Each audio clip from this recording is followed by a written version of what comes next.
ఉపరాష్ట్రపతి వెంకయ్యనాయుడు రాజ్యసభ చైర్మన్ గా బాధ్యతలు స్వీకరిస్తున్నారు. ప్రత్యక్ష ప్రసారం ద్వారా చూద్దాం. सभापति जी, सदन की तरफ से, देशवासियों की तरफ से आपको बहुत बहुत बधाई और बहुत बहुत शुभकामनाएं। आज 11 अगस्त इतिहास की भी एक महत्वपूर्ण तारीख से जुड़ा हुआ है। आज ही के दिन 18 साल की छोटी उम्र वाले खुदीराम बोस को फांसी के तख्त पर चढ़ा दिया गया था। देश की आजादी के लिए संघर्ष कैसा हुआ, बलिदान कितने हुए और उसके परिप्रेक्ष्य में हम सबका दायित्व कितना बड़ा है, इसका ये घटना स्मरण कराती है। हम सबका इस बात की ओर ध्यान जरूर जाएगा कि आदरणीय श्री वेंकैया जी नायडू देश के पहले ऐसे उपराष्ट्रपति बने हैं जो स्वतंत्र भारत में जन्म लिया है।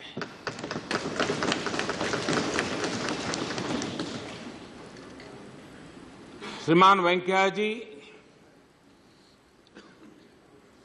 ये ऐसे पहले उपराष्ट्रपति बने हैं, मैं समझता हूं शायद वो अकेले ऐसे हैं जो इतने सालों तक इसी परिसर में, इन्हीं सबके बीच में पले हैं, बड़े हैं। शायद ही देश को पहले ऐसे उपराष्ट्रपति मिले हैं जो इस सदन की हर बारीकी से परिचित हैं, सदस्यों से लेकर के समितियों से लेकर के सदन तक की कार्यवाही से स्वयं उस प्रक्रिया से निकले हुए ये पहले उपराष्ट्रपति देश को प्राप्त हो रहे हैं। सार्वजनिक जीवन में जेपी आंदोलन की वो पैदाइश है। विद्यार्थी काल में जयप्रकाश नारायण के आह्वान को लेकर के, शुचिता को लेकर के, सुशासन के लिए जो राष्ट्रव्यापी आंदोलन चला, आंध्र प्रदेश में एक विद्यार्थी नेता के रूप में उन्होंने अपने आप को उसमें झोंक दिया था और तब से लेकर के विधानसभा हो या राज्यसभा हो, उन्होंने अपने व्यक्तित्व का भी विकास किया और कार्यक्षेत्र का भी विस्तार किया और आज उसकी बदौलत हम सब ने उनको पसंद किया और इस पद के लिए एक गौरवपूर्ण जिम्मेवारी उनको दी।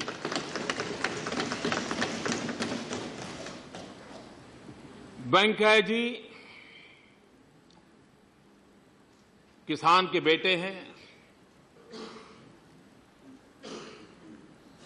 कई वर्षों तक उनके साथ मुझे कार्य करने का सौभाग्य मिला है। गांव हो, गरीब हो, किसान हो, इन विषयों पर वो बहुत ही बारीकी से अध्ययन करते हुए हर समय अपने इनपुट देते रहे हैं। कैबिनेट में भी वो अर्बन डेवलपमेंट मिनिस्टर थे, लेकिन मुझे ऐसा हमेशा लगता था कैबिनेट के अंदर चर्चाओं में वो जितना समय अर्बन विषयों पर कैबिनेट में बात करते थे उससे ज्यादा रुचि से वो रूरल और किसान के विषयों पर बात करते थे। ये उनके डियर टू हार्ट, ये उनका रहा और शायद उनके बचपन का, उनके पारिवारिक बैकग्राउंड का कारण है। वेंकैया जी उपराष्ट्रपति पद पर बैठे हैं तब पूरी दुनिया को इस बात पर हमें परिचित करवाना होगा और मैं मानता हूं हम सबका ये दायित्व है राजनीतिक दीवारों से परे भी ये दायित्व है। और वो दायित्व ये है कि भारत का लोकतंत्र कितना मैच्योर्ड है, भारत के संविधान की बारीकियों की कितनी बड़ी ताकत है। हमारे उन महापुरुषों ने जो संविधान दिया, उस संविधान का सामर्थ्य क्या है कि आज हिंदुस्तान के संविधान पदों पर वो लोग बैठे हैं जिनकी पार्श्वभूमि गरीब की है, गांव की है, सामान्य परिवार से है। वो किसी रईसी खानदान से नहीं आए। पहली बार देश के सभी सर्वोच्च पदों पर इस पार्श्वभूमि के व्यक्तियों का होना, ये अपने आप में भारत के संविधान की गरिमा और भारत के लोकतंत्र की मैच्योरिटी को प्रदर्शित करता है और जिसका गर्व हिंदुस्तान के 125 करोड़ देशवासियों का गर्व है। हमारे पूर्वजों ने हमें जो विरासत दी है, उन पूर्वजों का सम्मान इस घटना के साथ मैं देख रहा हूं। मैं फिर से एक बार उन संविधान निर्माताओं का भी नमन करना चाहूंगा। वेंकैया जी, उनका व्यक्तित्व भी है, कर्तृत्व भी है और वक्तृत्व भी है। इन सब के वो धनी है और उनकी तुकबंदी तो बड़ी भली भांति परिचित है। और कभी कभी वो जब भाषण करते हैं तो, और वो भी अगर जब तेलुगु में करते हैं तो ऐसा लगता है कि सुपर फास्ट चला रहे हैं।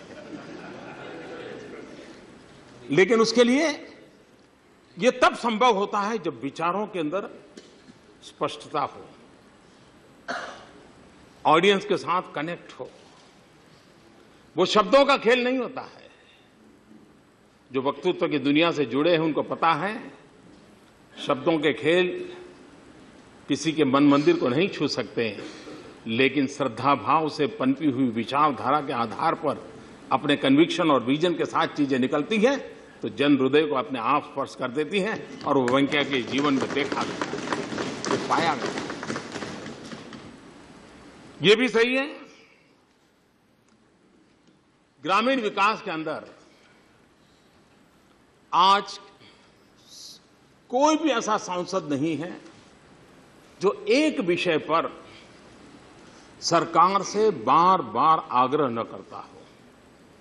चाहे सरकार डॉक्टर मनमोहन सिंह जी के नेतृत्व की हो, चाहे वो सरकार मेरे नेतृत्व की। सांसदों के एक मांग लगातार रहती है और वो अपने क्षेत्र में प्रधानमंत्री ग्राम सड़क के लिए, कार्य के लिए। हम सभी सांसदों के लिए गर्व की बात है, देश को प्रधानमंत्री ग्राम सड़क योजना की कल्पना, उसकी योजना, ये तोहफा अगर किसी ने दिया तो ये हमारे उपराष्ट्रपति जी ने दिया, आदरणीय वेंकैया जी ने दिया। जो आज, और ये चीजें तब निकलती हैं कि गांव के प्रति, गरीब के प्रति, किसान के प्रति, दलित पीड़ित शोषित के प्रति अपरत्व होता है, उनको कठिनाइयों से बाहर निकालने का संकल्प होता है, तब ये होता है। आज जब उपराष्ट्रपति पद के रूप में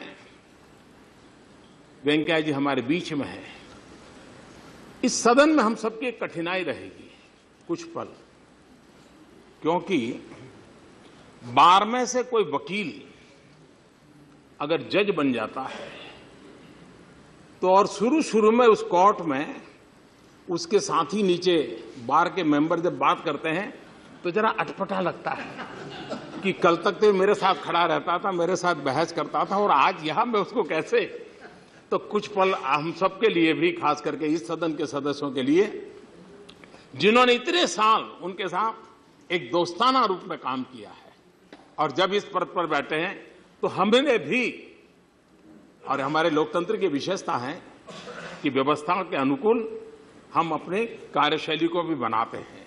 और मुझे विश्वास है कि भले ही हमारे बीच से इतना लंबा समय तक राज्यसभा के सदस्य रह करके हर बारीकी से निकले हुए एक पके पकाए व्यक्ति उपराष्ट्रपति पद और इस सभागृह के सभापति के रूप में जब हम लोगों का मार्गदर्शन करेंगे, हमें दिशा देंगे, इसकी गरिमा को और ऊपर उठाने में उनका योगदान होगा। मुझे पूरा विश्वास है एक बहुत बड़े बदलाव के संकेत में देख रहा हूं और वो अच्छे के लिए होंगे, अच्छाई के लिए होंगे। और आज जब वेंकैया जी इस गरिमापूर्ण पद को ग्रहण कर रहे हैं, तब मैं उसी बात को स्मरण करना चाहूंगा, अमल करो ऐसा अमन में, अमल करो ऐसा अमन में, जहां से गुजरे तुम्हारी नजरें उधर से तुम्हें सलाम आए। और उसी को जोड़ते हुए मैं कहना चाहूंगा, अमल करो ऐसा सदन में जहां से गुजरे तुम्हारी नजरें उधर से तुम्हें सलाम आए। बहुत बहुत शुभकामनाएं, बहुत बहुत धन्यवाद।